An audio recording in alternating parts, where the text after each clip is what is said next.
Why a safe emotional conversation prior to intercourse or physical activity that leads to emotional bonding or attachment? Well, it's fairly self-evident in that word, bonding or attachment. For a relationship to grow and reach its peak, it has to go through a period or a phase, or retain a phase. Sometimes it needs to go through that phase, sometimes it's necessary to retain that phase of what's called a third energy, what's called a synergy.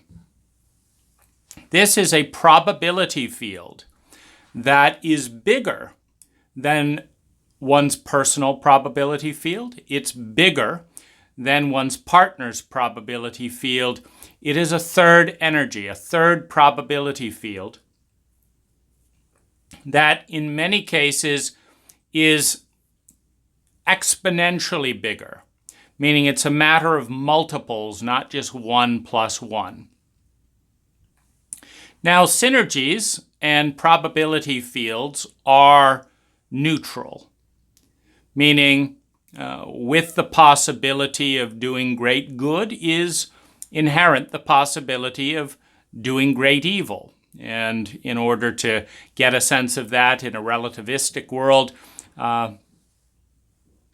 if we think of intelligence as the efficiency with which time, money, and natural resources are transformed into well-being, particularly sustainable well-being, being preferable over a short spike and crash, then evolution and positive is an interaction that leads you towards a higher return on investment.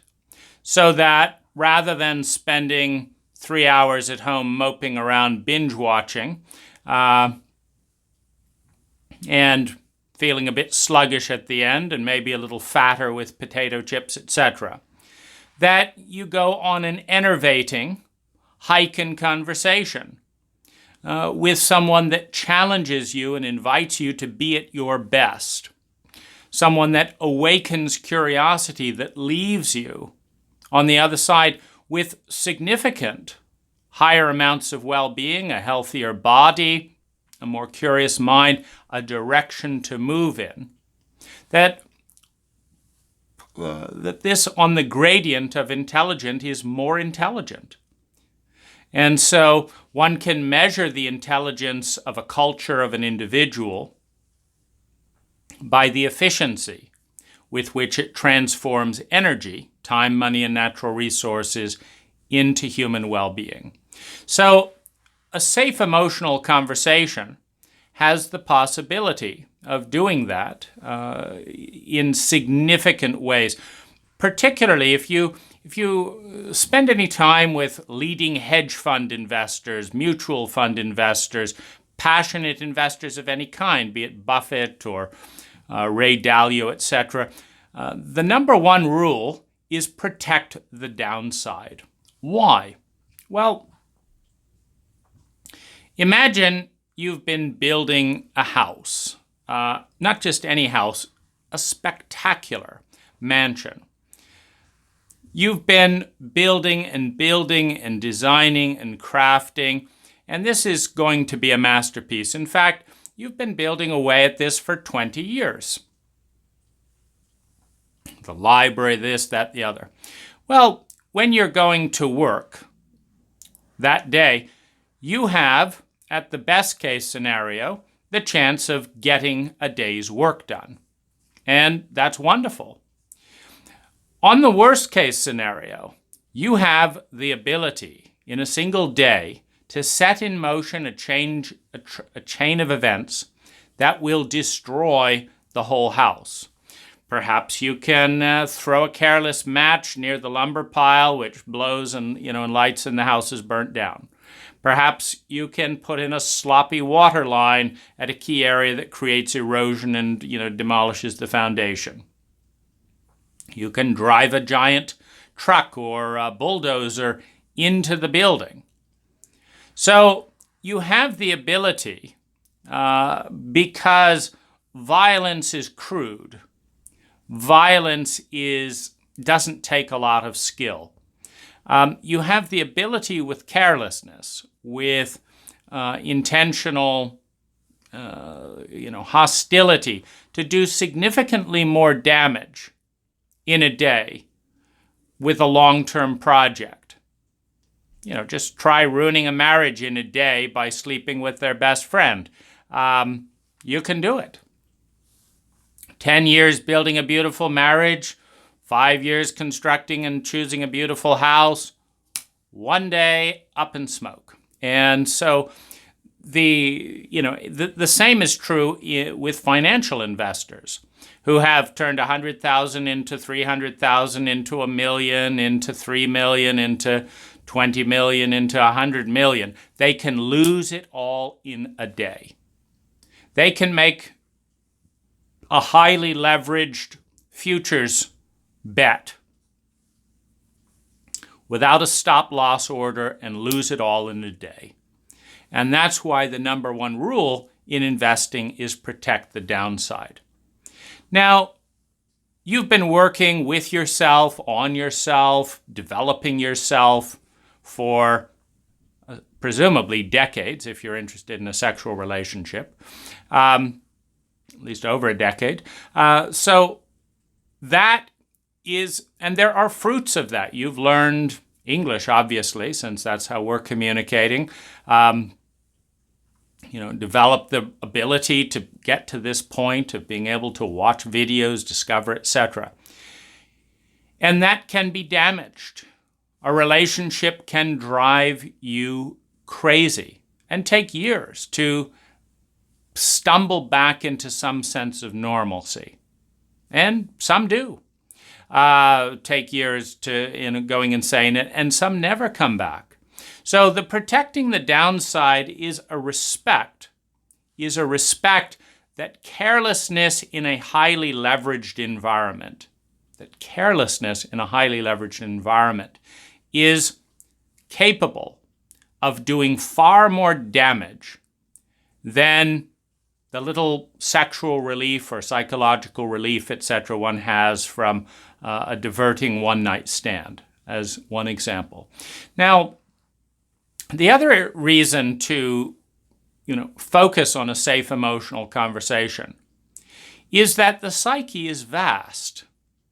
There have been 10,000 cultures, 10,000 languages, thousands of mythologies, all allegorically and metaphorically referencing one thing: the tapestry, the probability field within a single human being that expands exponentially when you have two or more human beings. The probability field for great harm and for great good.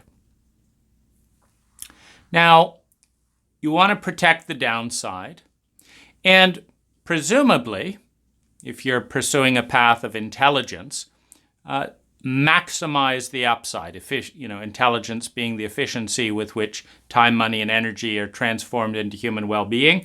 There is an entire continuum around sexuality, from a minor release from boredom and anxiety with little or no emotion, and a dishonoring of large segments of the psyche in oneself and one's partner. The fact that it is a mutual dishonoring does not make it any less a dishonoring, any more than the fact that two parents both agree to abuse their children does not make the abuse healthy for the children. We all have a variety of inner personas in us. And in my own experience, being lovers with roughly 100 different partners over time,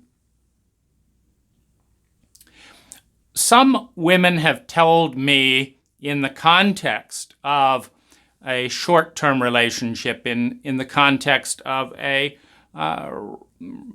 one-night stand or rapidly sexual relationship, they've said things like, "Oh, I don't really have any baggage. Don't mind me. I'm easy. I'm not like those women who get so emotional and drama and all that. We both know is essentially that we're just having some fun here, and so don't worry about my feelings. Well, the problem with this approach is the mystery of the psyche in a psychologically illiterate cult, in a psychologically illiterate culture, meaning we know less as a culture about ourselves than the Greeks, as just one example. And that's alarming.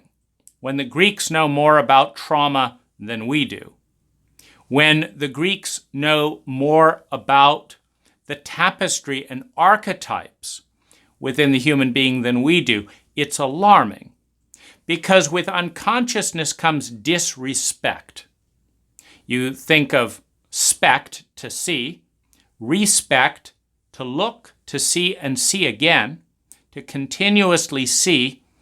Then you think dis, to not see and not see again. In other words, to not see clearly. Whatever you don't see clearly, you bang into. You don't gently dance with a partner you can't see. Just try going out on the dance floor blindfolded and see how graceful you are. When you don't see, you bang into things. That's just science. And strangely, we are a cult that has feelings, conscious or unconscious, many of them numb, but has feelings about every single thing that we do and everything that we don't do. I didn't go jogging today, and I have feelings about that. I did call my mom and say this, and I have feelings about it, and I didn't say that, and I have feelings about that. We have feelings about everything. And these feelings reference the scientific instrument called the human heart, meaning we have multiple sensory vectors to understand reality. We have the 5 senses of sensation. We have imagination. We have thoughts. And then we have this interesting biological organ that tells us how a given environment or situation is affecting the instrument of our heart. Now, our ears tell us how a given sound is affecting our ears. I don't like that sound. It's too loud. Oh, that's musical. That's beautiful. Our ears are giving us that feedback. And it's useful, meaning you don't just block your ears. What you use your ears for is to say, I don't want to listen to that, that new violinist scratch away and pound on my ears, but I would love to go to the symphony. I would love to, listen to Bon Jovi or the Beatles or whatever it is. That's beautiful. So the purpose of the senses is to allow us to make choices, value choices about excellence. Wow, that's well played. That's beautiful music at a nice volume for this context and this atmosphere. And in doing so, increase the quality of our life. So that's the sense of sound. Well, the sense of feeling similarly tells us how well other people are attuning to us and how well we're attuning to them. The sense of feeling tells us how much our reality is in sync, is synchronized and attuned to the rhythms of the instrument called the human heart and how far it is out of sync. The human heart tells us whether we're using our thoughts in a way that creates well-being or suffering. Oh my God, they're going to hate me. Oh my God, they're going to hate me. Oh my God, they're going to hate me. Okay, that's the instrument of the brain. We're using that instrument, that tool of thoughts, to do this mantra. The human heart tells us how that feels. Feels a little smaller, feels a little scary. Well, the purpose of that sensory organ, of that scientific instrument, is to guide us. Maybe there's a more useful thought to be thinking. For example, rather than they're going to hate me, they're going to hate me, they're going to hate me, what about the thought, there is something that I can decide today that is going to change my life for the better. What is it? Now that's also a thought and a question. That's a thought, and it leads somewhere. And if I look out for that, there's an instant shift in the instrument of the human heart towards some anticipation.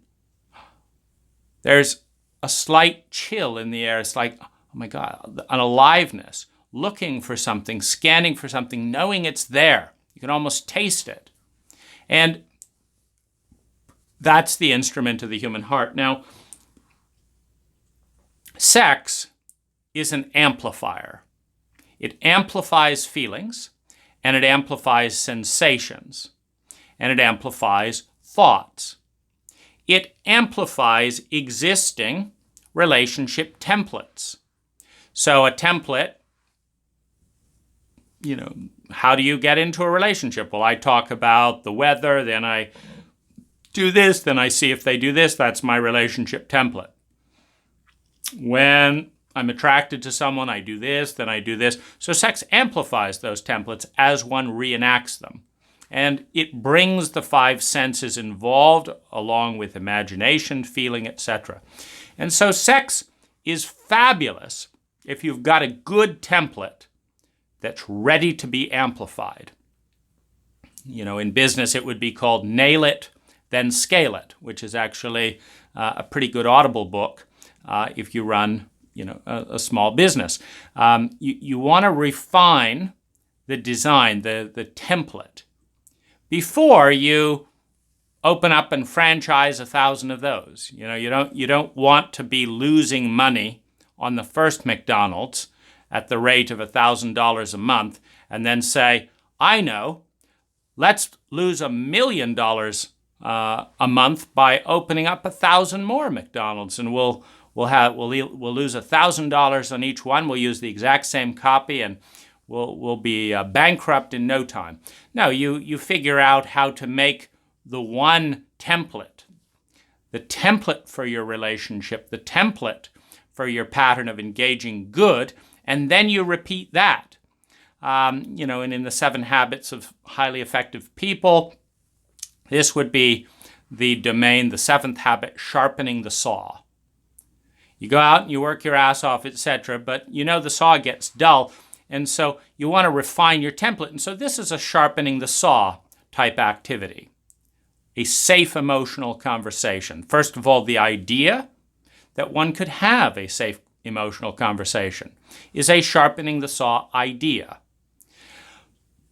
Secondly, every iteration of the conversation that improves the outcome is a sharpening the saw activity, is in the second quadrant of non-urgent but very important things to do.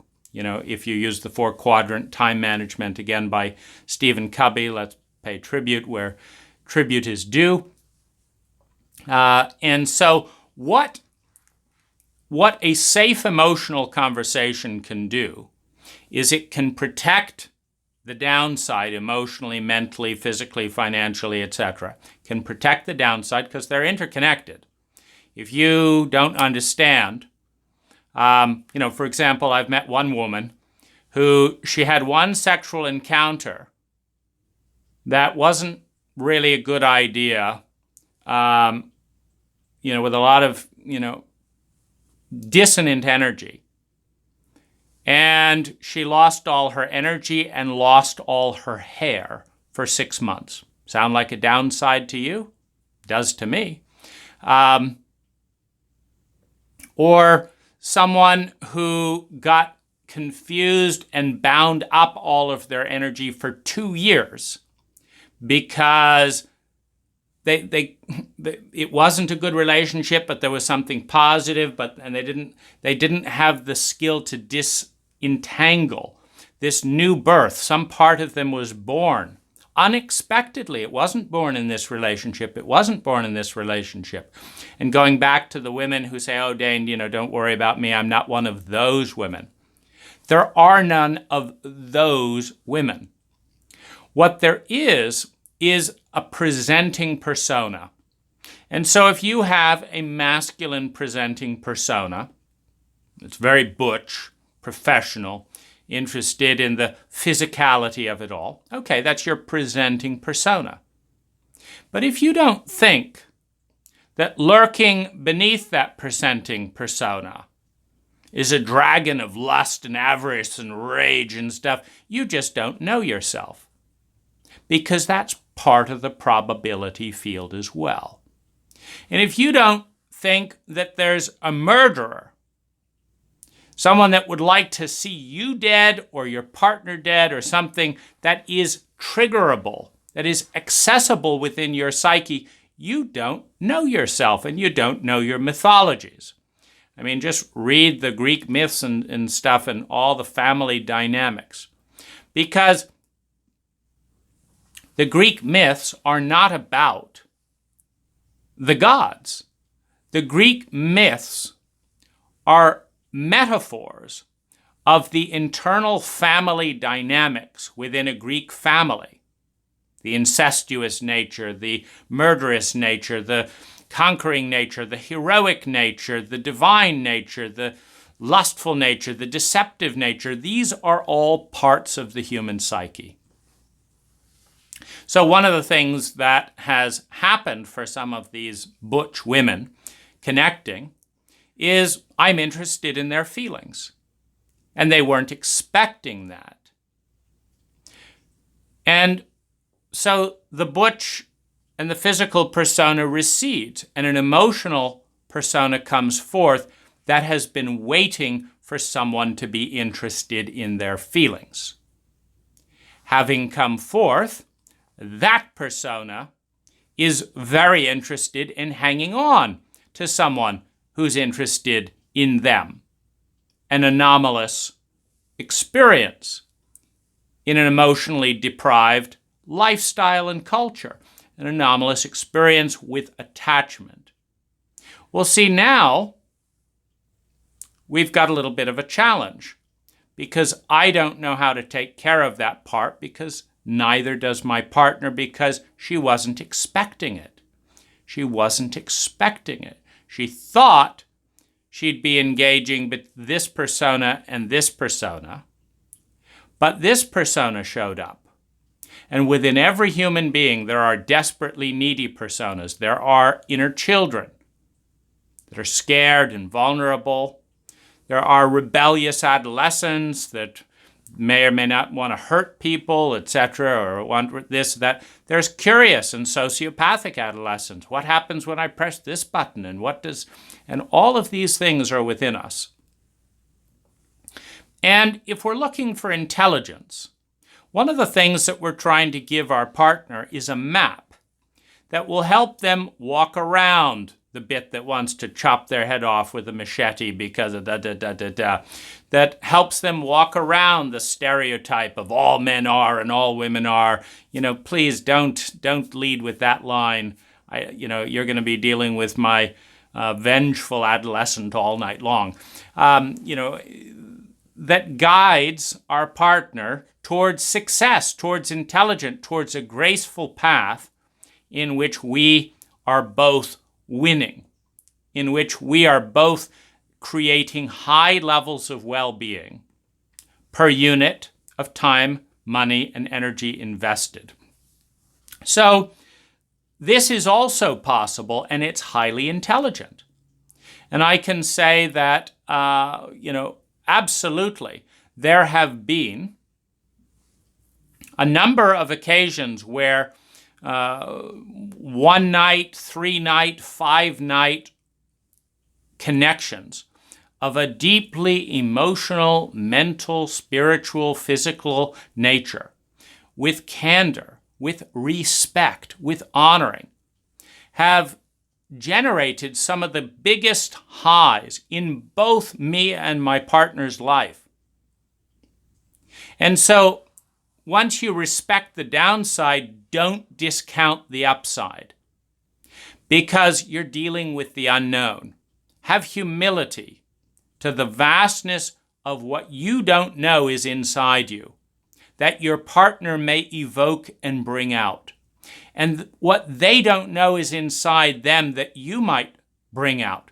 And what you do know and might create together with a little respect, with a little time.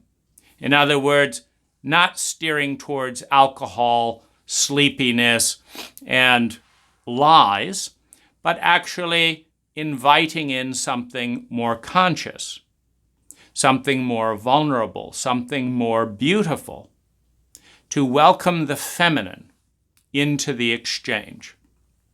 The feminine, by the way, the domain of the heart, is approximately 80% of the peak sexual experience.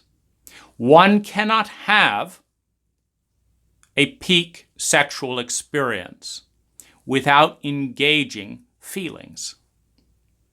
The brain is the biggest sex organ. And the emotional coloring, they have children, by the way, who are born without any nerves, so they don't feel pain.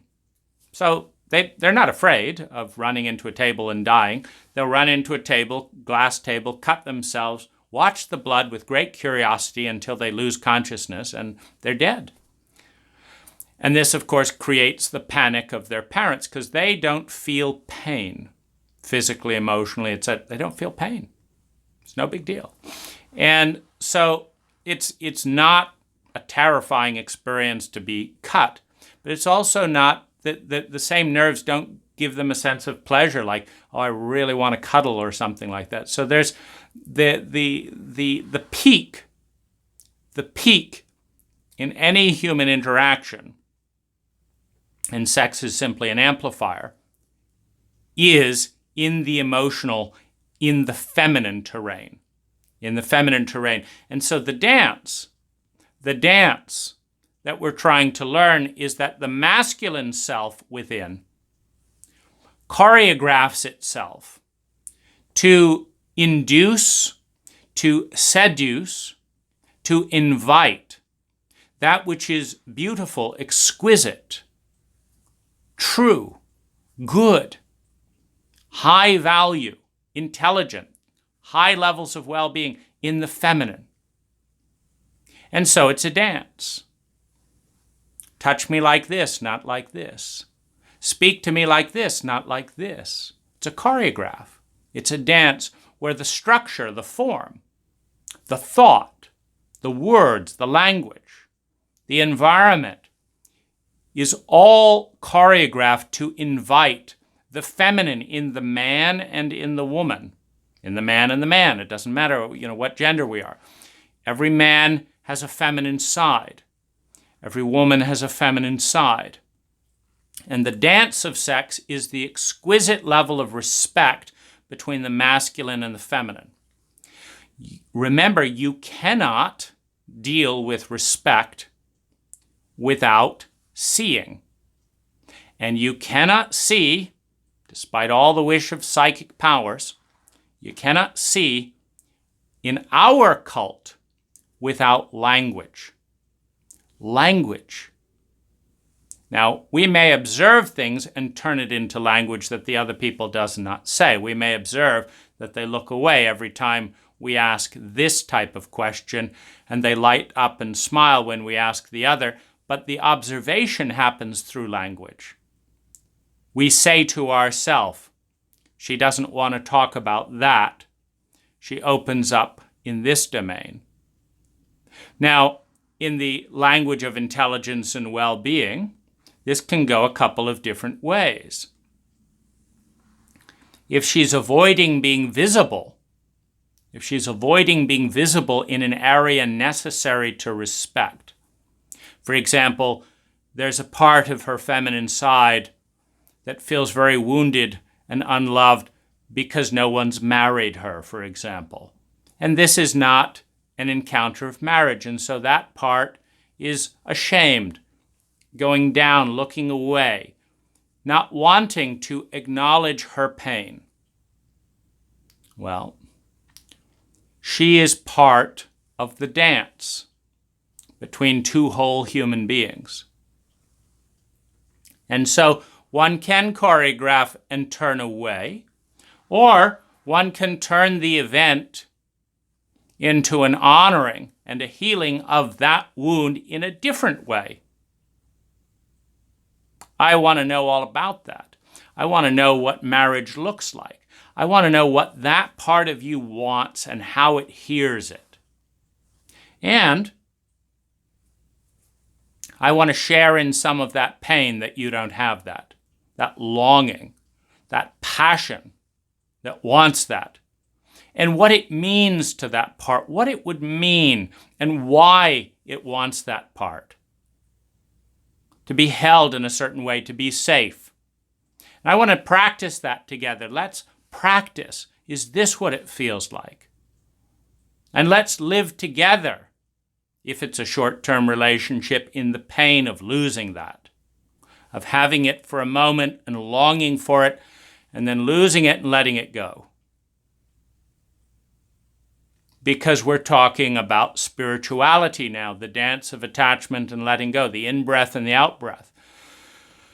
You need to let go before you can come in. You need to come in.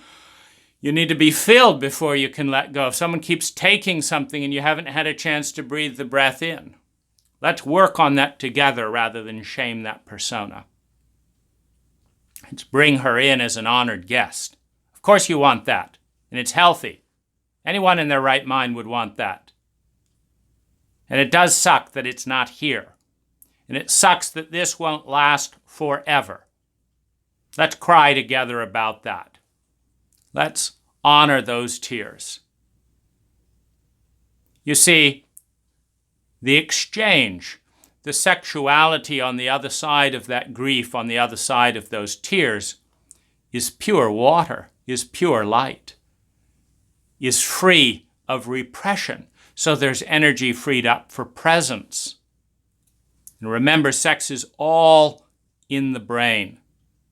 The organs are simply triggering the hormones, the different dynamics, so that what's going on in the brain can be more alive, more dimensional, more sensual than what's going on secretly and alone, etc., in a cult that hides its depths, its feminine, its emotional depth.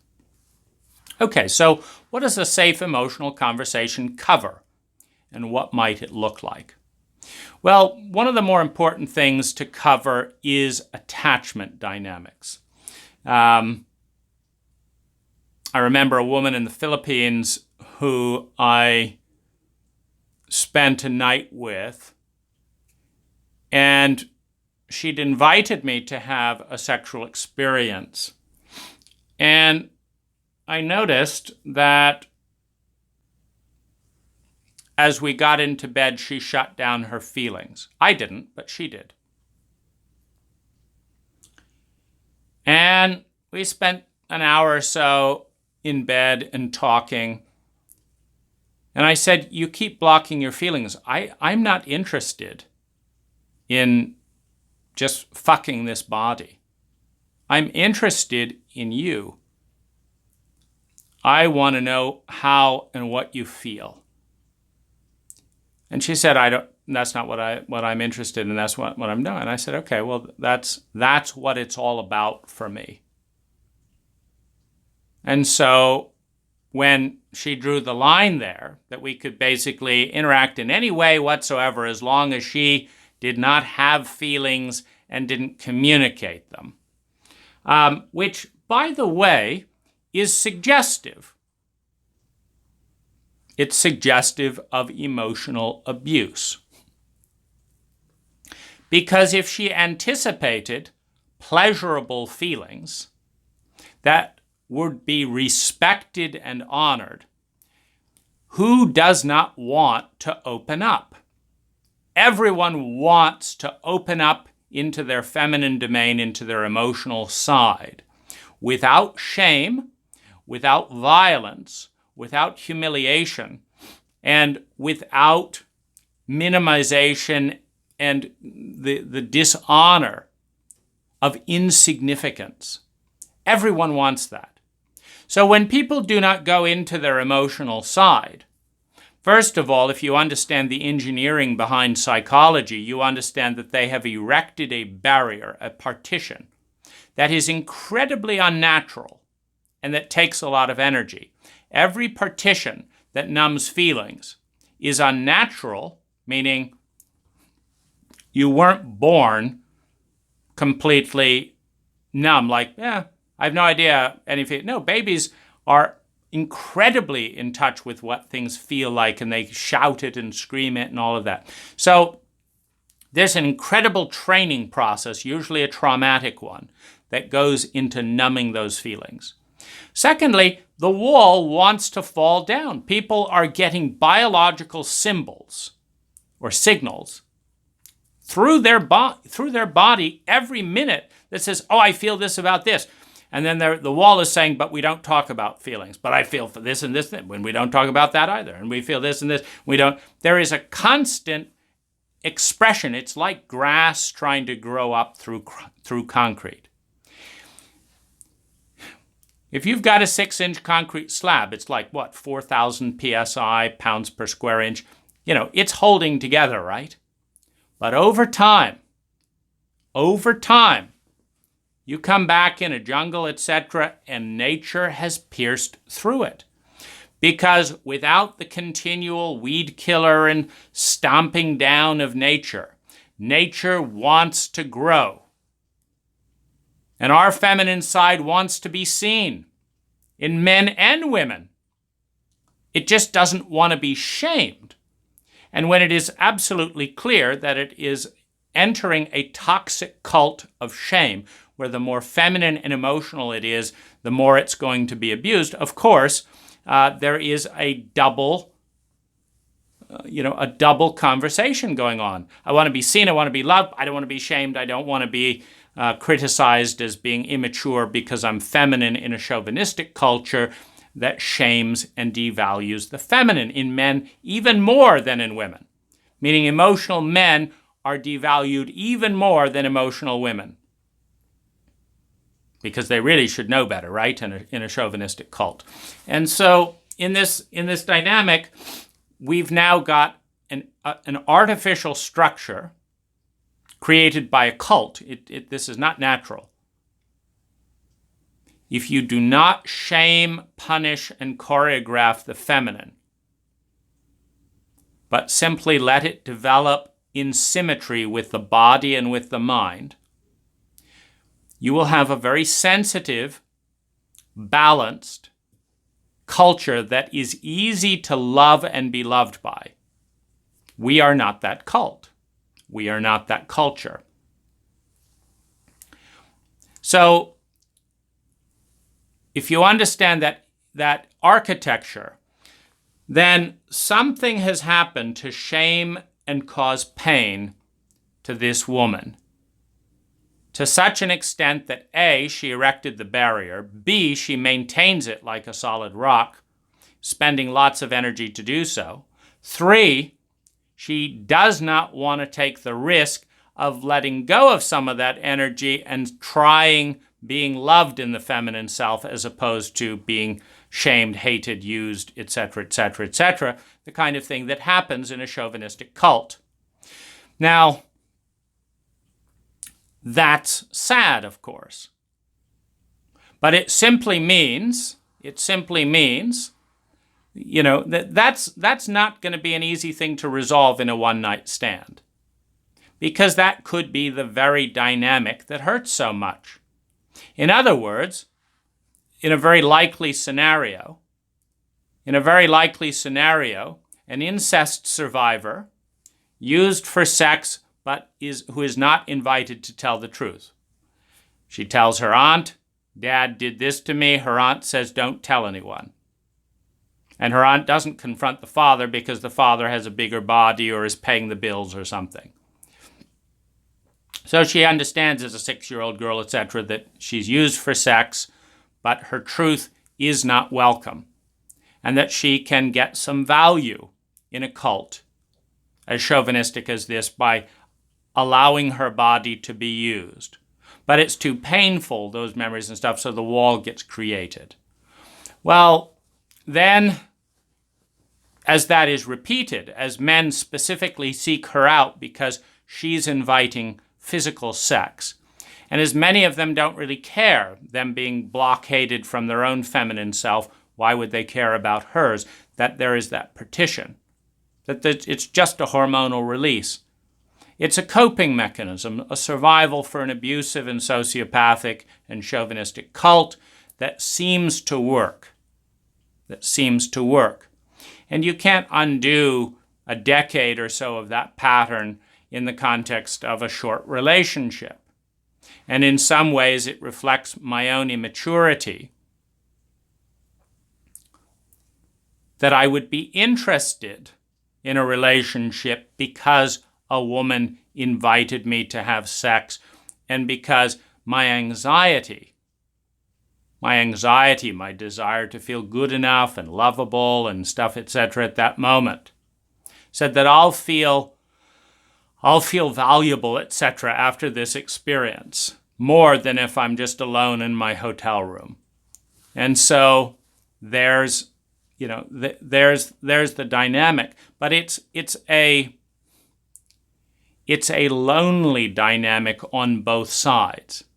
It was lonely for me to realize that her emotions were off limits, and so my feelings were alone. I didn't know if she felt anything or not because I cared about her. I didn't know what caring looked like because we couldn't talk about her feelings. Didn't seem like she could feel my feelings either because she'd walled off her own feelings. So her feelings are walled off and alone. My feelings are walled off alone. There's not. And this is why I'm interested in this concept of a safe emotional conversation, because I didn't know at the time how to conduct this conversation any more than in some of the first number of sexual experiences where no one had a safe emotional conversation and where traumas were repeatedly enacted but dishonored because they were invisible except in physical and psychological symptoms of trauma that neither person knew how to respect and respond to. So what does a safe emotional conversation do? Well, one of the first and most important things is it establishes the level of self-respect of your partner. If you know how to have this safe conversation, emotional conversation, one, and you want to, and your partner doesn't know how to or doesn't want to, one of the things it speaks to is a lot of unconsciousness, but also that they may not be, statistically speaking, set up in a position where amplifying whatever it is they don't want to talk about and don't know how to talk about is healthy for them or for you. Sex is an amplifier. It'll turn a scratched up, noisy mess of sound up 500%.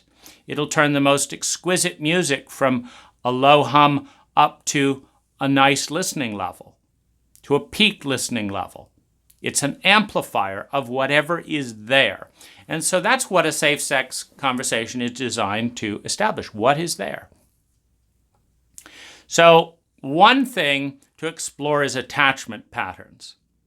For example, I've been sexual with women who have told me, thank heavens, and who know that if they have sex with someone, they will have an emotional bond for a month, a year, for life, for years, that there will be an emotional bond, that they honor their feminine and they honor my feminine to a degree, that they're going to be present in that. And that will never fade from consciousness, which means that if I dishonor that bond, it will hurt them emotionally, psychologically, spiritually. And they know that. Well, an intelligent response to that information is to understand, what does hurt and violation look like to you? Do you feel hurt if I show up physically and emotionally fully in this event and we close this container in 3 days, in a week, whatever we agree.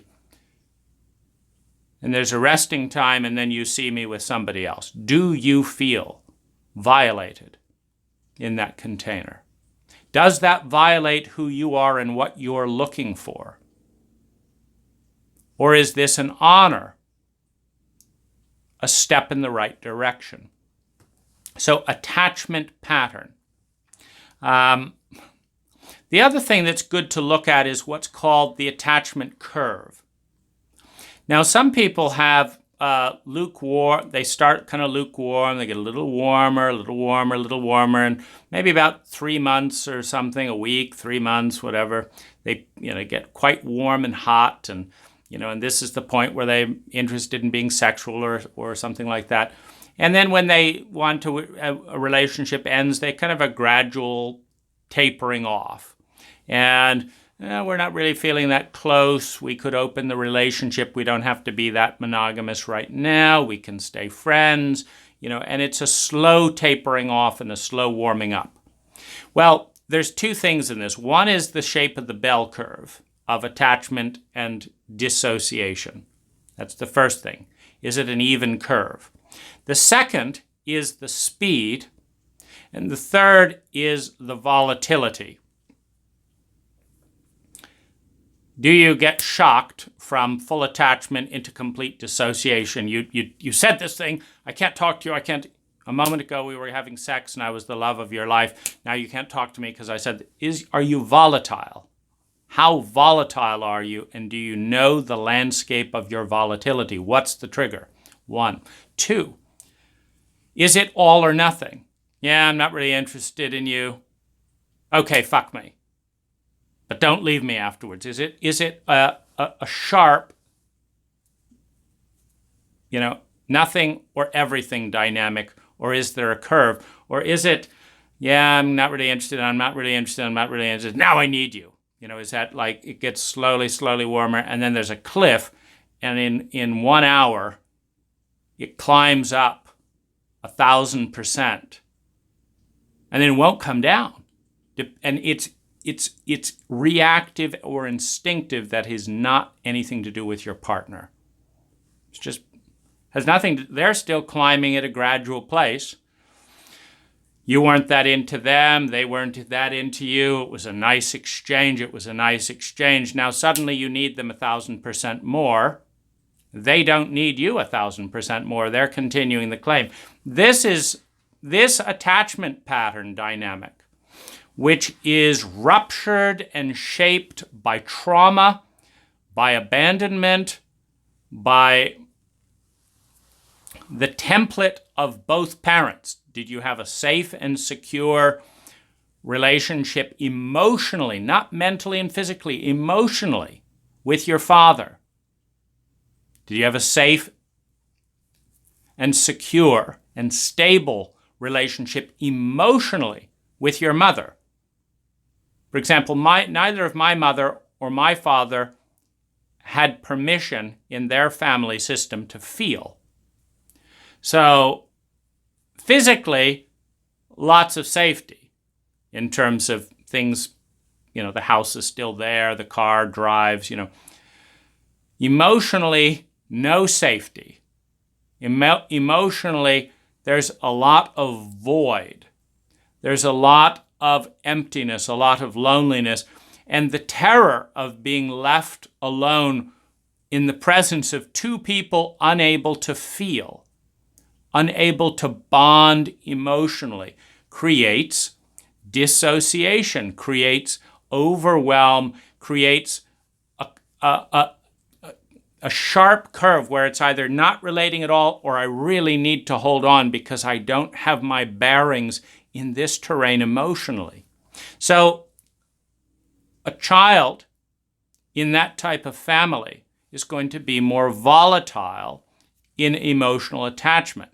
Now, if you explain this, you're going on a ski trip and you explain that I seem to be fine and then suddenly my legs give way and then I can't walk for 3 hours. And then I'm fine again, and then suddenly my legs give way and I can't walk for 3 hours. Well, this allows you to plan a trip where that would be okay. All right, here's what we're going to do. We're going to give you a picnic lunch, etc. And whenever you collapse, we'll have a nice picnic for 3 hours, or I'll go walk around, I'll circle back. And once you can walk again, then we'll all carry on back. But we're not going to go down the Black Diamond slope when suddenly your legs collapse and it's like, you didn't tell me, I didn't know, etc. And then there's a broken leg, and we can't get you down the slope because it's too steep, and what are we going to do, and all this. No, you don't create a crisis and then stumble into some semblance of explanation after the fact when everyone's freaked out. Because the last thing you need is people who are freaked out around you when you're reenacting some kind of a trauma, some kind of a biological memory. So this is key terrain to understand your attachment template with masculine and feminine energy. And the best way to understand that, particularly if you've had a few relationships or perhaps tragedies, a few tragedies with other people, is to look at the pattern, is to look at what happened here, what happened here, what happened here, and try to put language in it. And unfortunately for me, I didn't have the language called attachment pattern.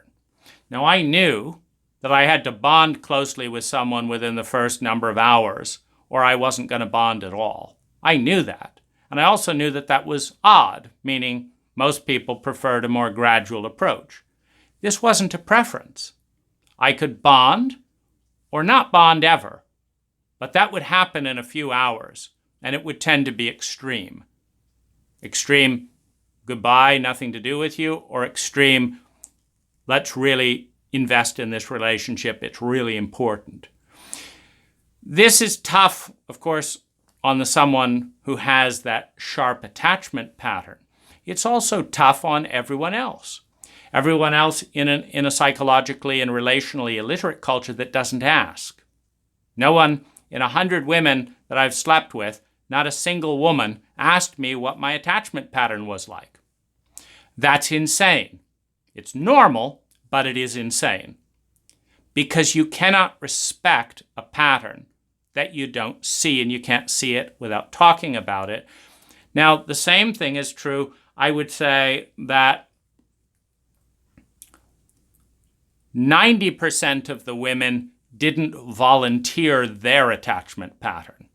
It may have been 95, 96. I would always ask. And so some of them knew, but many of them didn't know their own attachment pattern.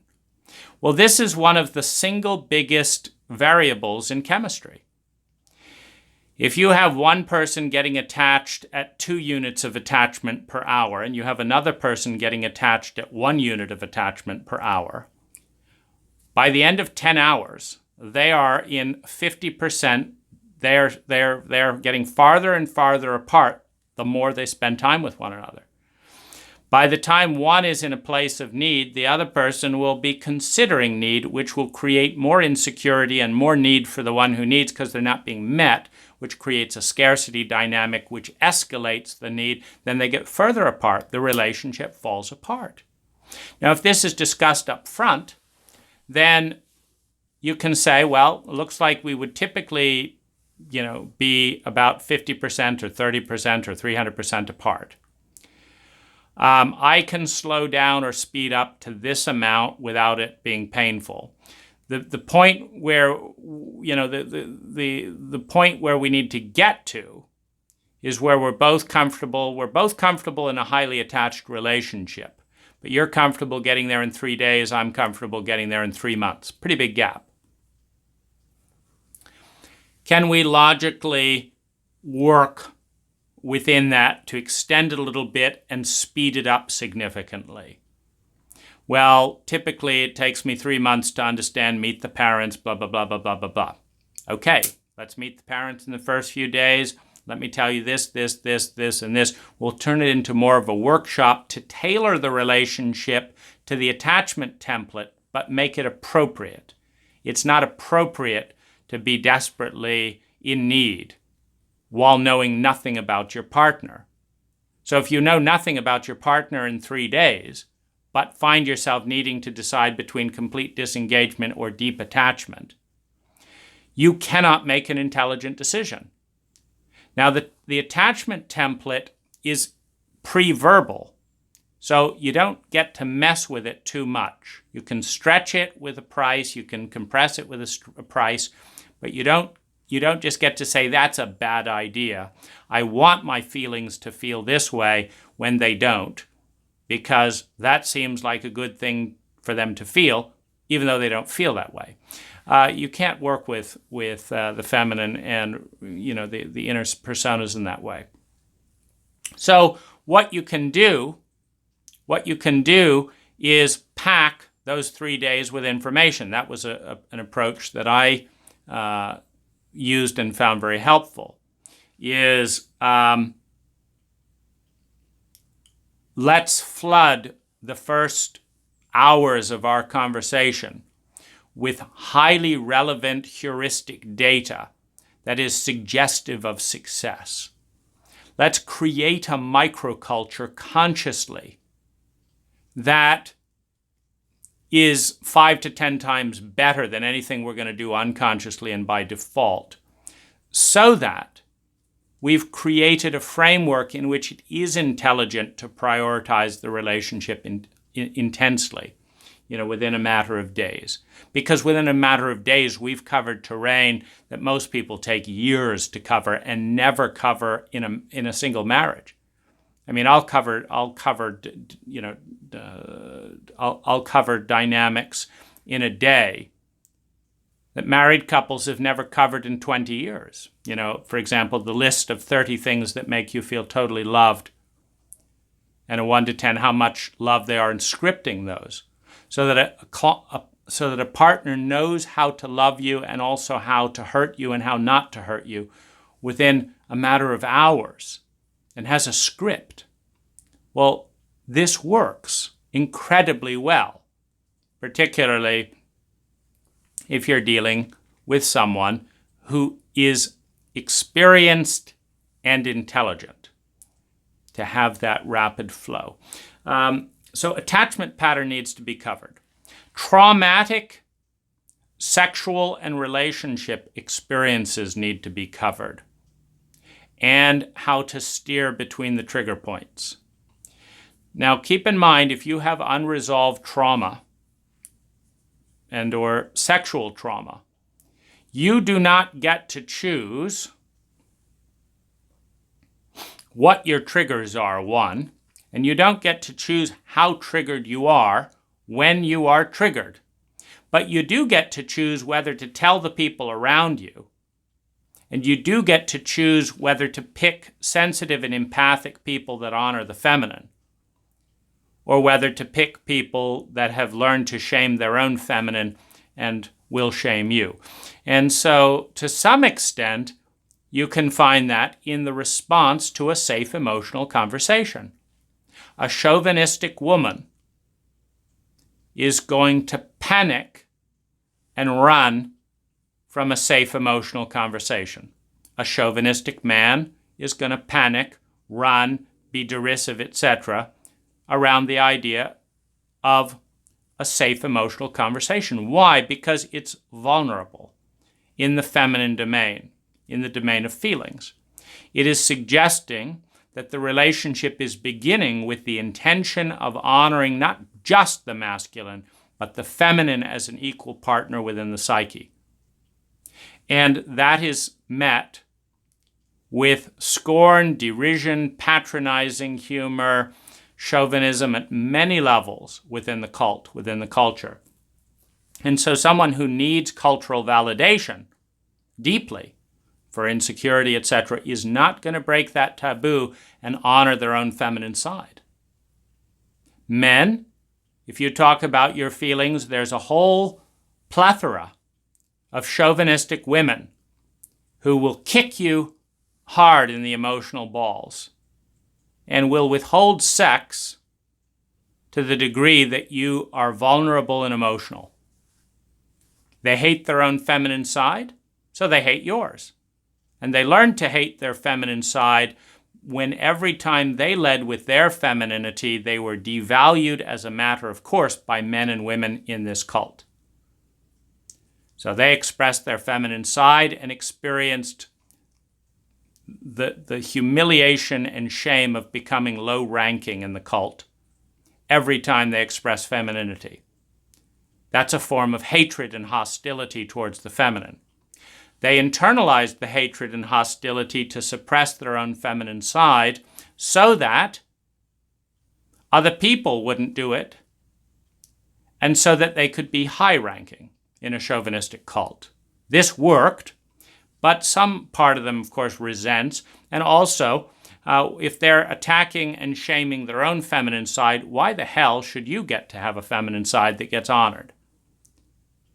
So they kick you hard where it hurts. You know, they wanted love and approval as a little girl, etc., for having feelings, etc. They got scorned, their hair pulled, their Barbie legs torn off. You little girl, you stupid thing. Their dad didn't think it was very important because it was just girl stuff. Feelings certainly weren't important. Dad left and went and watched TV when you cried. So you shut down your feminine side. Well, why the fuck should you be all tender and kind like the parent you never had to the man's feminine side when all you've learned is scorn and derision? You're not going to be. He starts to cry, you roll your eyes and go to the other room and say, stop being such a pussy. I'm going to go fuck a real man. A real man. Someone who doesn't have feelings, someone who's sarcastic, someone who's a little misogynistic towards the feminine, the way I've learned to relate to my own feminine side. Now, this also ties into the masculine-feminine template. That is the family dynamic. How did the masculine side of mom and dad treat the feminine side of mom and dad? And how did the masculine side of mom and dad treat the feminine side in you, the child, and in your partner? That's the emotional template. In many ways, it's the sexual template. Because, for example, if the emotional side was negged, to use a pickup phrase from pickup artists, a neg is a slight criticism towards the feminine side of the woman. You're not so hot, you're probably a little dumb or whatever, something like a neg. If the neg was the family's default form of humor, etc., towards the feminine side, you know how mom is, she's a little ditzy, little too emotional, little too feelings. Well, that'll be our little secret, whatever it is. Don't tell your mother I said this because she's too dumb to understand. She's the one who has feelings. Or don't tell your father he's so crazy about his art and stuff. Go do this, but, we don't respect the feelings of the other person. We don't include, because we both know that feelings aren't important, right? And that's the conspiracy within the family system, to denigrate the feminine. So in this dynamic,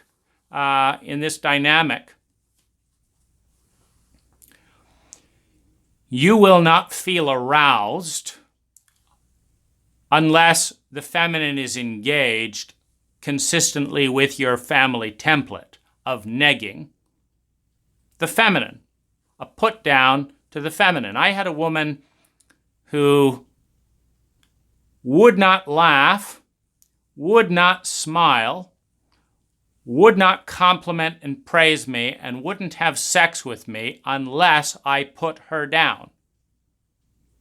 After a year of relating to her, I said to myself, I am treating this woman worse than I have treated any other person in my life. 1. 2, I don't enjoy treating her worse.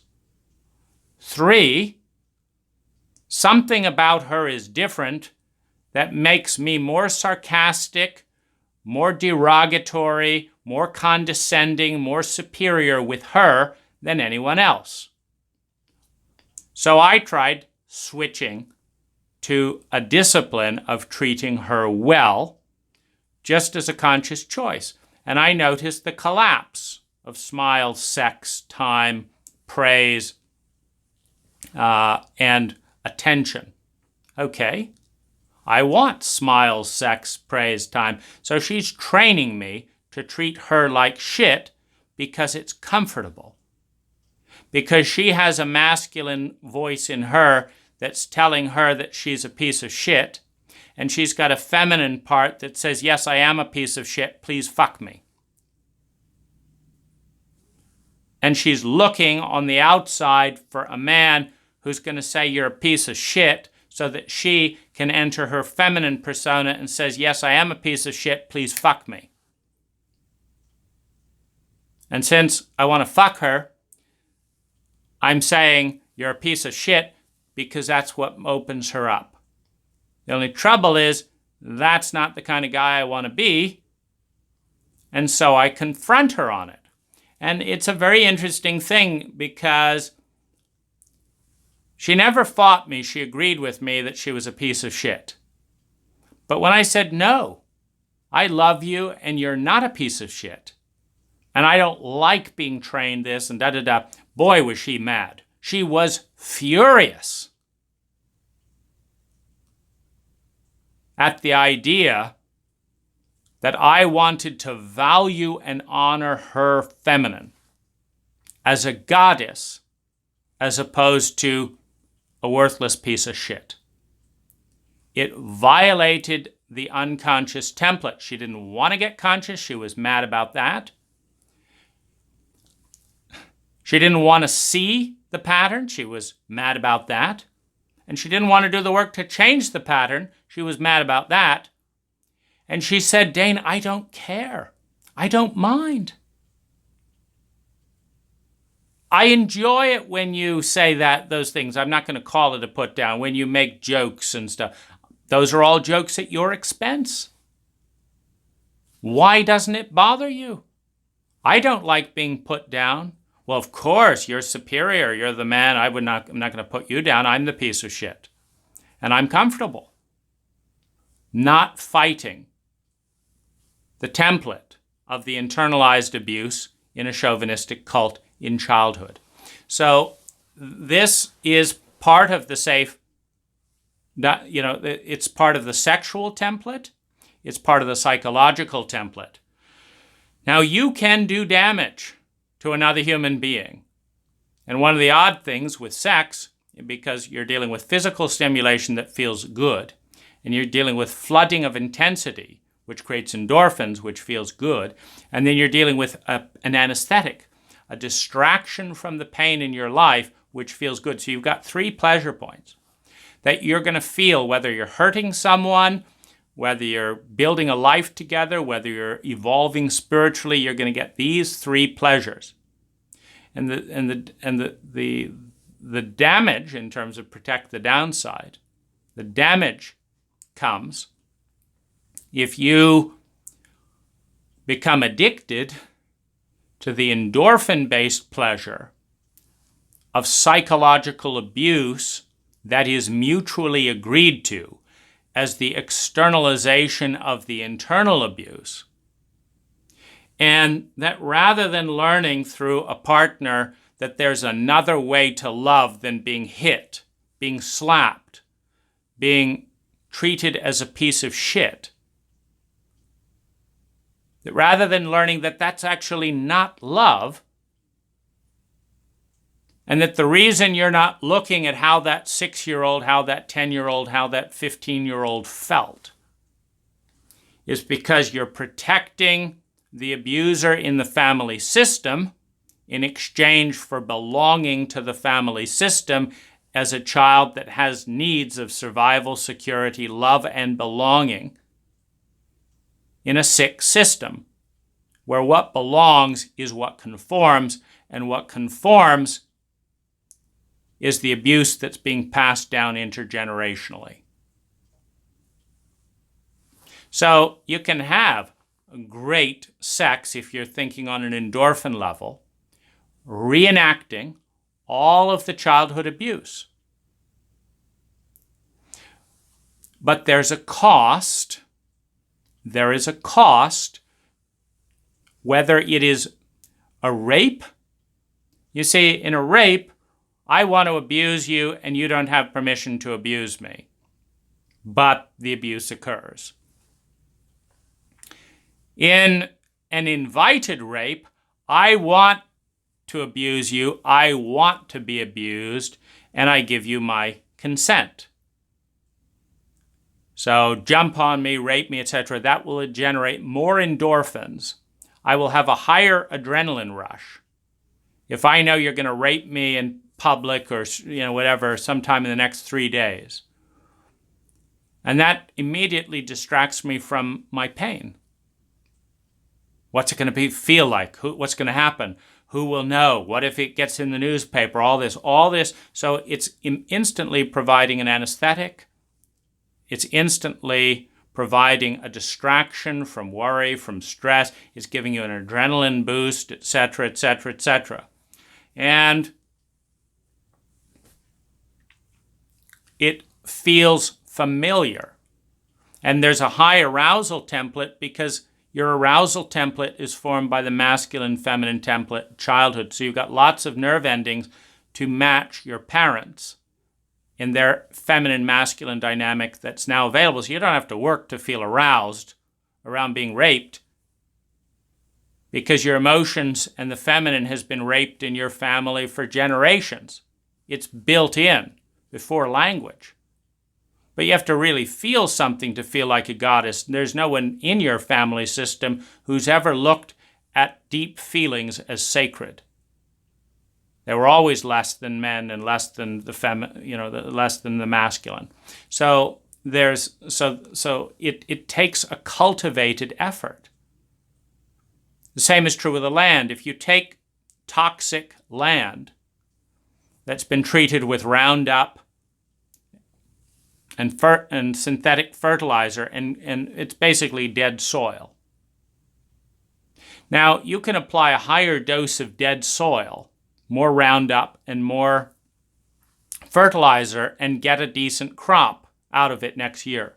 But if you want to go organic, because you don't want to pollute the rivers, you don't want to kill all the insects, you don't want dead soil, you want organic matter, it's going to be a 7-year process of restoring. All that chemical needs to wash away because there's chemical residue. The soil needs to be planted and tilled and mulched and because it's been dead. And so 7 years later, you can have your organic crop and it will feel delicious. It's essential to understand what type of relationship you're having. And the key is consciousness. I'm just looking for an abusive hookup that reenacts this because it gets me alive and I need a little jolt. I'm just looking for an espresso because it gets me alive, gives me a little jolt, a little cocaine, a little sex, a little voyeurism, gets me alive, gets me a jolt, a bit of fertilizer, get some corn, monocrops, fine. I don't want to think, I don't want to feel. Don't want to have and cultivate a deep, balanced relationship with the masculine. I don't want to face the grief of what's dead here. I don't want to cry. And I don't want to be abandoned in my tears if I do. And I don't want to be one of those needy women or needy people in those tears. I don't want to deal with it. So, in this terrain, what do you do? Well, first of all, it moves in the direction of discouraging a one-night stand and maybe having a 3-night stand. There's a lot more time and presence and less rush and integration and morning after and breathing and sleeping, etc., etc., etc. A 2-week stand, where you can really honor and do healing, and then when you're at your max and you dissociate, you close the container, take a break, and possibly open it again. I've had several containers where we had a marvelous 3 days that was intended to be 3 days and then let go. Then we ran into each other, 2 years later, etc., and said, well, let's do it for 2 days, and created that and let go. It's You can do that when you do it with respect and honor of the full terrain. So traumatic sexual events are very important because it will suggest to the other person how to not engage and not engage. Traumatic endings are important. How do you end a relationship? Now, for one, you could begin and say, we're going to separate at 10 a.m. tomorrow, and then we'll never see each other again, and that's the ending. If it's left open-ended, it can be shocking and dissociative for one just to say, okay, well, I'm going to go, bye. It's like, well, I thought we were going to spend tonight and do that. No, we didn't talk about that, and I have an appointment, and off I go. And there's something left not respected, a hope, an expectation, and it's not honored and carried by both people. So you want to frame an ending in a way that is respectful of the feminine in both partners. So a good ending, a clear ending with clear expectations that work for both people. For example, with my attachment pattern, I can't be friends, casual friends, with people after being lovers with them. I can either have no feelings about them or intense feelings which are then kind of correlate to being lovers. Because if I'm feeling intense attraction and strong feelings, then it doesn't work to be casual friends because I want more. But if I'm not feeling any feeling, it doesn't work to be casual friends because they're halfway in between that and they feel like I'm just being cold. And I can't go in between. I don't have that gradient. And so that's not personal. Has nothing to do with it. I've never been able to have that gradient with anyone. It's not like I didn't want to. It's not like I haven't tried. It's not like I haven't done $150,000 of therapy. I just have an on-off template that correlates to a pre-verbal inability to bond with either parent. That hurts me and hurts other people. But the hurt is significantly higher if I don't understand it, if they don't understand it, and particularly if they have unconscious, unspoken expectations that I'm going to feel this way and behave this way because they know I care about them, and that's what they want, but I can't do it. And it never occurred to them to ask or to understand me or to step outside the self-centeredness and get that it's not about you. It has nothing to do with you. It has to do with the two parents that I happen to be in relationship with in a relatively solitude, isolated circumstance where I didn't get to relate to other safe people. See, there wasn't a grandmother. There wasn't a grandfather. There wasn't an aunt. It was isolation with two emotionally unavailable people. In the template period in which people form that regulated attachment dynamic. So I may never get that before I die. And it may hurt me for the rest of my life. It's not about you. But do you know that? Or are you going to hurt yourself with the projection of something you don't even know that you don't know, but at some level say, if you really loved me, you would do such and such and such. And so this attachment is definitely part of the conversation. The ending is part of that attachment pattern as well. And as a general rule, I don't like to begin relationships with someone that I can't end happily with. 90% of all relationships end for reasons other than death. So why begin something that's likely to end miserably? And you can find it out in less than an hour. You simply ask. Assuming there's no cheating, lying, raping, that kind of dynamic, but we decide, one or both of us at some point decide to end our relationship. What does a good ending look like to you? Here's what a good ending looks like to me. This is what I can give you. This is what I cannot give you upon an ending. Can you be loving and respecting to yourself with what I can give you? Can I be loving and respecting to you with what you need. Because if we cannot, then forming an intense, attached, amplified relationship that has a 90% chance of hurting you severely is not a loving act. And it's also not personal. These things are very valuable to clarify. What is personal and what isn't personal? You know, it's very bizarre to me as a man how many women assume that if I pull back, it's because of their body. My first woman was 58 years old and plump. I could care less about somebody's body. And yet, all of the psychological reasons, the things that make it unsafe or make it traumatic or whatever, that don't get talked about, are suppressed in a typical relationship.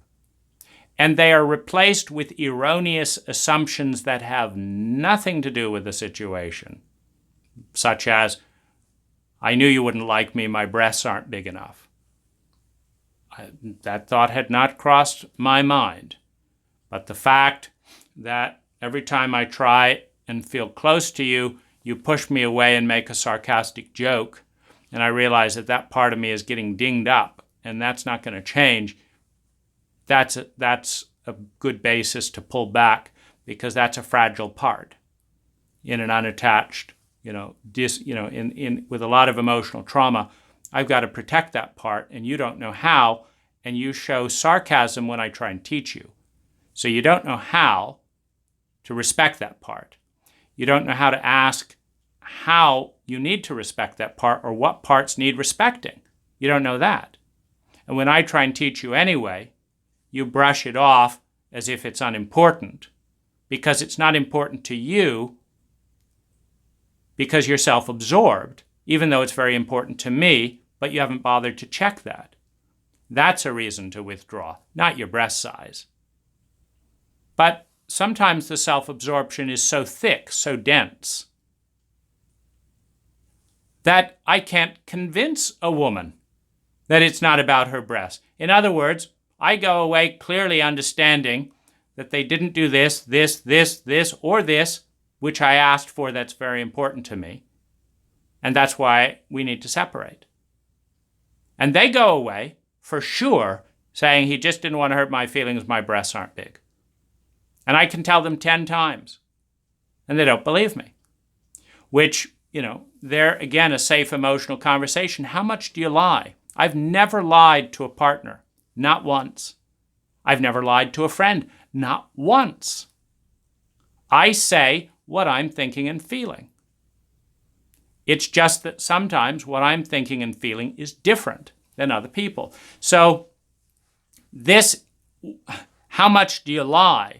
And how much of lying is appropriate? Well, I thought men liked it if I lied about this. No, I don't. That's part of a safe emotional conversation. Are you going to lie or are you not going to lie? And in what areas is a lie okay? I've had women tell me, you can have sex with other women, just don't tell me about it or show any evidence of it. In other words, a lie of omission. And I say, I'm going to do one or the other. I'm either going to have sex with other women and tell you all about it, and it's going to be okay, and we have that agreement. Or I'm not going to have sex with other women. Because I don't like the distance that comes up knowing that I'm thinking and feeling things about something you know nothing about because you don't want to know anything about, and the feeling that some of the things that I do are so painful or undesirable for you that you don't want to know anything about that part of me or why, and you can't understand me in that terrain.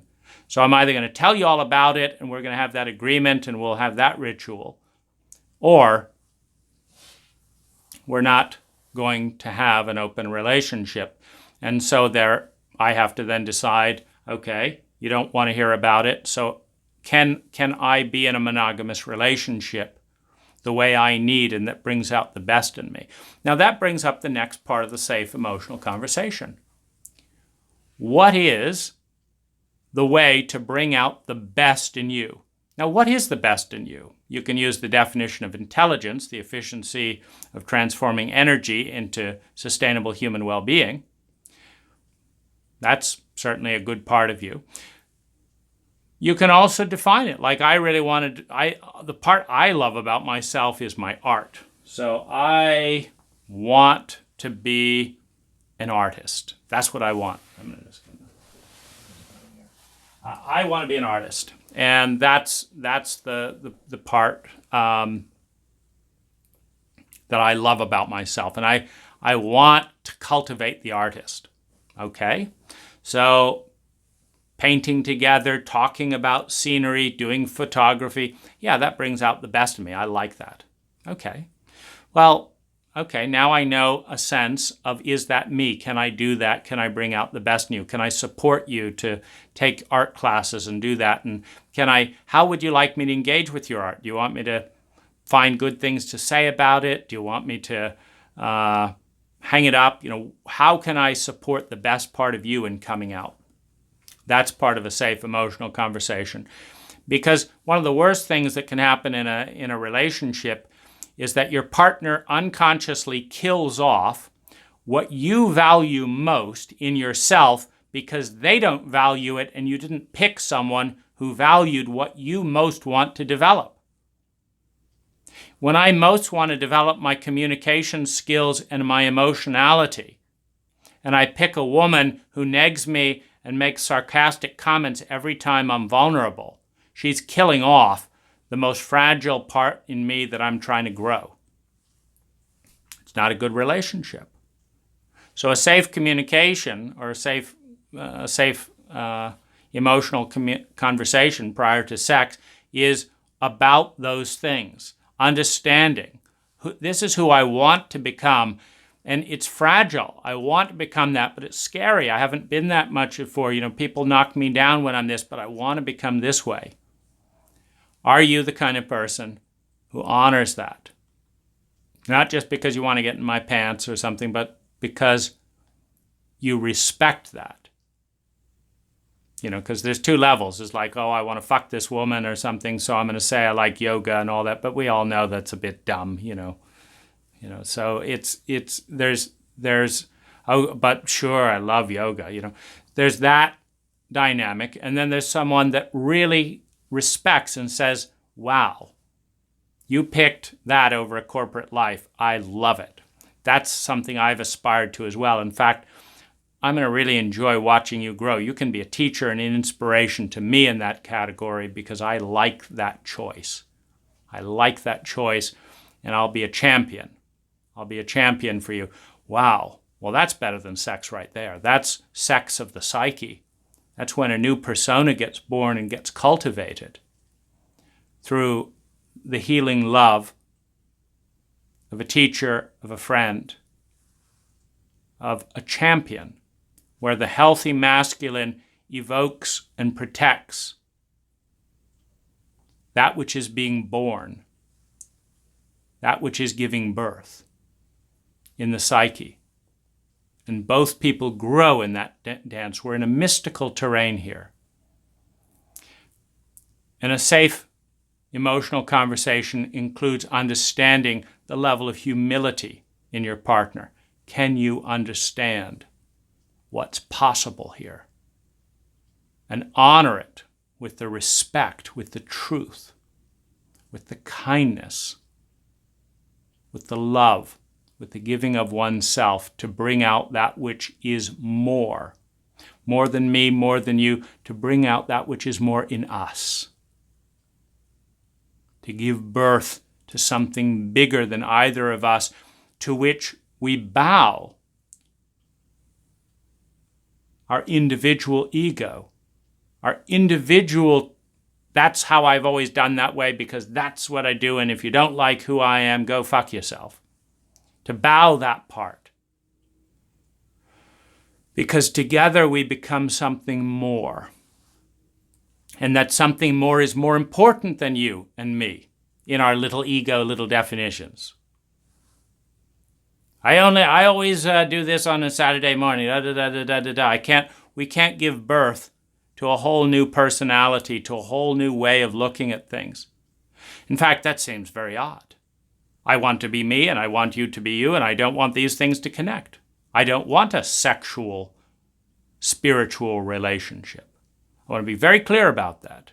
You have your life, I have my life. And sometimes when we're lonely, we have physical sex that shouldn't go too far. Well, that's a very common attitude in the United States. So if you're having trouble with that, you may want to go to Asia, where the understanding is the family, that which is more, transcends the individual. And you're a fool if you can't understand the mathematics of synergy, the humility that is possible on the other side of fear. What? Fear of losing the smaller ego self and just being crushed and having nothing, of course. But that very carefully constructed ego individual self also stands in the way of being magnificent, of being more, much more than the ego can comprehend alone, to allow a partner to touch us in that way. This is the high resonance, the high mathematics of the dance of masculine and feminine between two men, between two women, man and woman, between two cultures.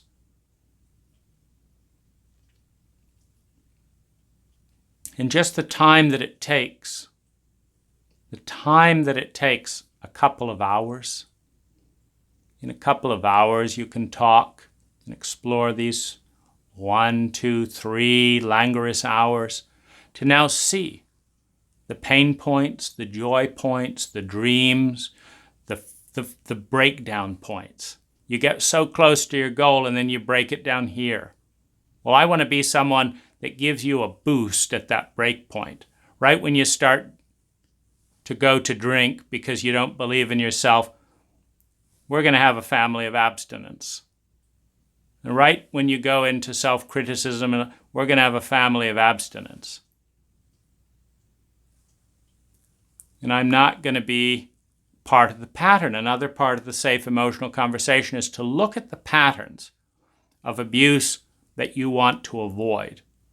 I always lose myself and just agree with the other person, and then 6 months later, the attraction wears off, and I wonder, why have I become this completely different person that I did to impress them? That's what I generally do. And I'm looking to be able to be into someone and not do that. So before I'm into someone and I'm sexual, etc., I'd like to actually list who I want to cultivate and then see if you can honor that, because that's the pattern I'm trying to shift. And, I've had, women have never asked me about the pattern, so I ask them. I say, okay, you're attracted to me. What are the 3 patterns you don't want to repeat that you've been doing in your past recent relationships? Now, and after the resistance to being transparent, they'll sometimes say, I really hate controlling men, or this or that or the other. I hate this and that. And I listen carefully with an open mind, and I think about what I know of myself, and I think about what girlfriends and lovers have told me before. And often what I say is, that's really interesting, because you are describing me. And what's particularly interesting is in this dynamic, if they say, not like you, it's like, well, I don't know, because you haven't told me what the pattern. What is it about these men that is so horrible you've gotten rid of them all? Well, not like you, of course. You're a wonderful blah, blah, blah, blah. Now, let me tell you. And then they go in and then they describe me in faces that, of course, wouldn't show up on a first date. And I think, I wonder if you're attracted to me because you see in me the ability to do all those things. Now, if they say, I want an honest man, you've got that. Never lied to a partner. If you say you want someone who's interested in spirituality, great. But in those negative patterns of whether it's control or being bossy or whatever it is, I think I'm controlling and bossy. No, I'm not going to be on a first date or whatever, but if we form a committed relationship and things start going here or there, etc., I have very strong views about this. And it sounds kind of like you might be describing that as one of the things you don't want, which is a great pattern, because now we can talk about why you have picked a guy, because they're very interested in me, at that point. Why is it that you want to jump in bed with a guy that has the pattern that you say you don't want? And what can we do about that? And what can we learn about that? Well, many times they run off so that they can unconsciously do the pattern with someone else who's going to be the same way, but not tell them about it until 6 months later, until it emerges unconsciously. And that's the bit that isn't safe.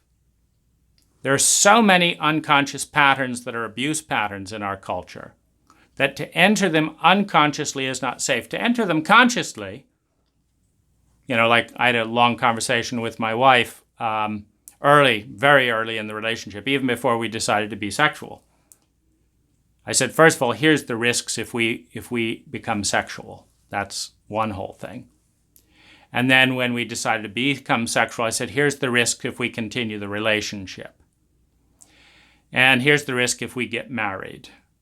And these are all my negative traits here, here, here, here, here, here, and here, and here, and here. And these are the way they're likely to harm you based on what I know about you. That's going to hurt you here. That's going to harm you here. These are the things I can change, and I'm happy to work on. These are things, they've never changed in my life. I've tried to change them, but they don't change.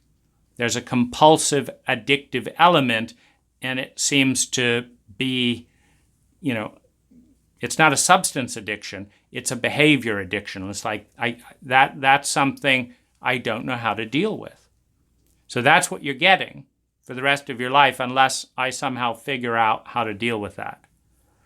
Well, I think that's great because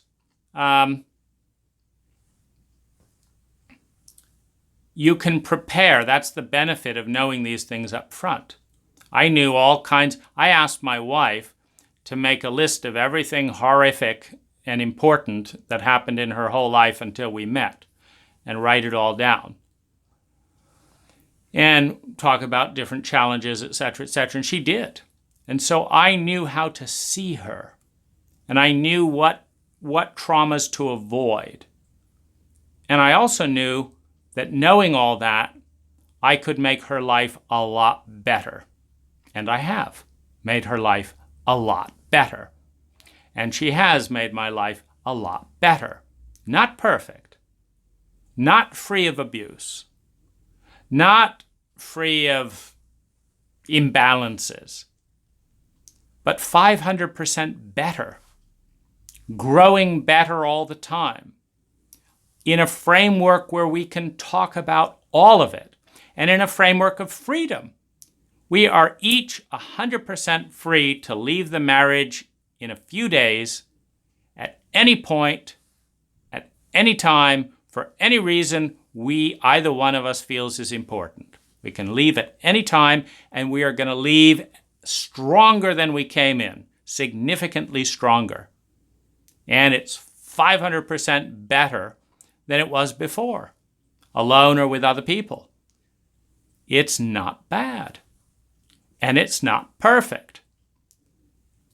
But this is something that I know because of a safe emotional conversation that include trauma patterns, abuse patterns, emotional patterns. And I'd say one of the other really valuable things, and I'm talking about, a conversation to have before having sex, a conversation to have before entering a committed long-term relationship is the relationship contract. You have the love and the attraction, the feeling, but who's going to take out the garbage? Who's going to pay what amount of rent? Who's going to give who a massage in what situations of, and some of this may, you can put whatever it is in the contract. The key is, if it's expected, if it's desired, like, oh, I really want someone to give me a back rub and say, welcome home, honey, and stuff like that. I want to get married, but not communicated. And you haven't said hi, honey, all week. Well, who said anything about that? Well, I expected it. That the contract, anything that is expected, desired, valued, that's got to be part of marriage, is spelled out up front and is win-win or no deal. It's good for both of us or it's no deal. And if it stops being good for both of us, it's win-win or no deal. It's like, I loved saying hi, honey, and massaging your back for 2 years, and I loved being pampered for 2 years, but I'm getting tired of it. Shall we redesign the relationship contract? Or should we end in a respectful and loving way and form a new contract with somebody else? These are safe emotional conversations that keep a relationship respectful, keep a relationship alive, help us grow. They take this potent amplifying energy of sexuality, this potent amplifying energy of synergy. Synergy mentally, emotionally, financially, spiritually, logistically. And with consciousness, bring us to our best. Help us reach the point where we are continuously and consciously evoking that which is the best in the other.